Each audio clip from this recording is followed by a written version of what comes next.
At this exact moment, a multimillionaire is doing something that looks completely wrong.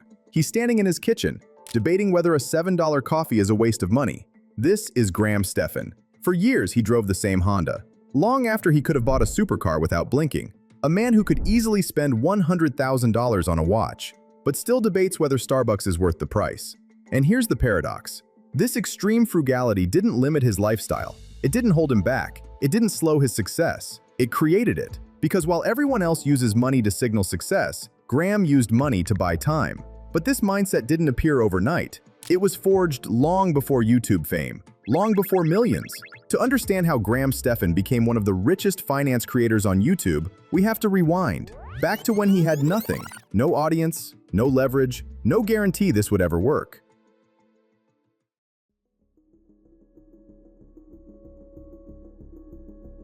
Graham didn't grow up rich. No trust fund waiting in the background. No parents quietly paying the bills. No safety net. At 18 years old, while everyone else was partying, traveling, and living life, Graham was doing something painfully boring.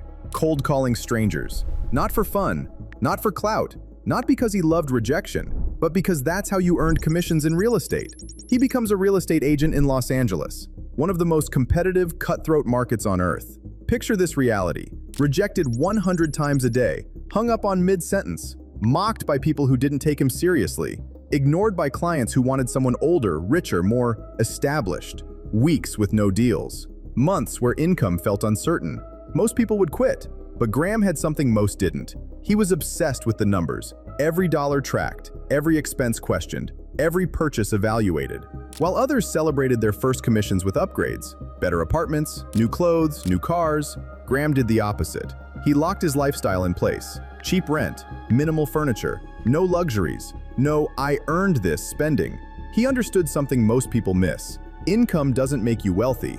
What you keep and invest does. And slowly, painfully, those commissions began stacking.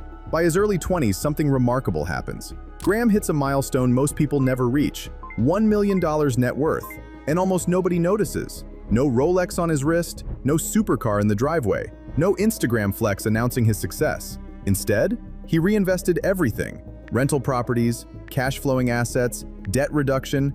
Every dollar earned had a job. Buy property, reduce expenses, increase cash flow.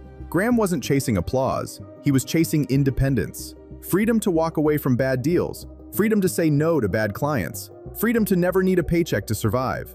That first million didn't change his lifestyle, it changed his leverage. He wasn't rich yet, but he was no longer desperate.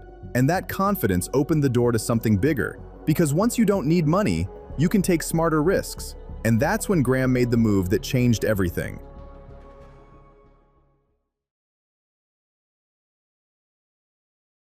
In 2016, Graham starts uploading videos. No cinematic intro, no flashy edits, no luxury background screaming "success." Just a guy, a whiteboard, and brutally honest explanations about money. Everyone thought it was a hobby. It wasn't. He talked about credit cards, how they can help or destroy you, real estate mistakes, his own included, how cutting his own hair saved thousands over time. No fake gurus, no rented Lamborghinis, no promises of overnight wealth, just math. And the internet responded. Because people were tired of being sold fantasies. They wanted reality. The channel grows, then snowballs. Ad revenue starts flowing. Sponsors line up. Affiliate links explode. Soon, Graham is making more from YouTube than real estate. And here's where most people fail. Most people upgrade immediately. Bigger house, better car, lifestyle inflation disguised as success. Graham didn't. He kept living the same way. Because he understood YouTube income is volatile. Algorithms change, ad rates drop, audiences disappear. So instead of spending it, he invested it. Again.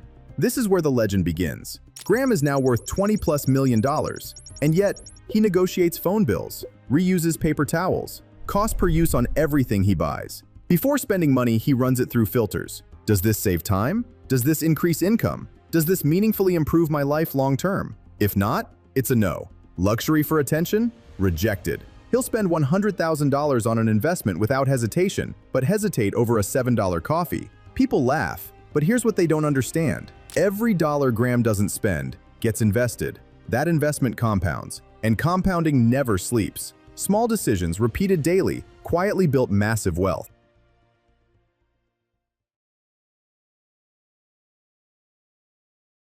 Graham doesn't think like most people. Most people ask, "Can I afford this right now?" Graham asks, "What is this costing me in the future?" A $10 daily habit isn't $10. It's tens of thousands over decades, sometimes hundreds of thousands. His philosophy is brutally simple. Money equals options. Expenses reduce freedom. Status is a trap. And the irony, the more he ignores status, the richer he becomes. Because money saved isn't idle. It's working, growing, compounding. While others chase appearances, Graham builds infrastructure. Of course, success invites criticism. People say, "He's too extreme. Life is meant to be enjoyed. What's the point of money if you don't spend it?" But Graham never said don't spend. He said, spend intentionally. Spend aggressively on what matters. Cut ruthlessly what doesn't. And when markets crashed, when creators disappeared, when ad revenue dried up, Graham was fine. Because his life wasn't built on flexing, it was built on margin.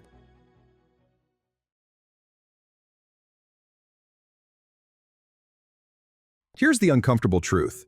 Most people don't stay broke because they don't earn enough. They stay broke because lifestyle grows faster than income. Spending is emotional. Status purchases feel like progress. Graham flipped that. He delayed gratification so aggressively that money lost its power over him. Once money stops controlling you, you stop making desperate decisions. And that's where real wealth begins. Today, Graham can quit tomorrow, say no to anyone, work only on projects he enjoys. That's the flex. Not cars, not watches, not mansions. Control over your time. And that's why a multimillionaire still lives like he's broke. So here's the real question. If living rich keeps people broke, and living broke makes people rich, what does wealth actually mean? Because Graham Stephan already answered it. It's not what you buy, it's what you never have to worry about again. And once you truly understand that, there's no going back.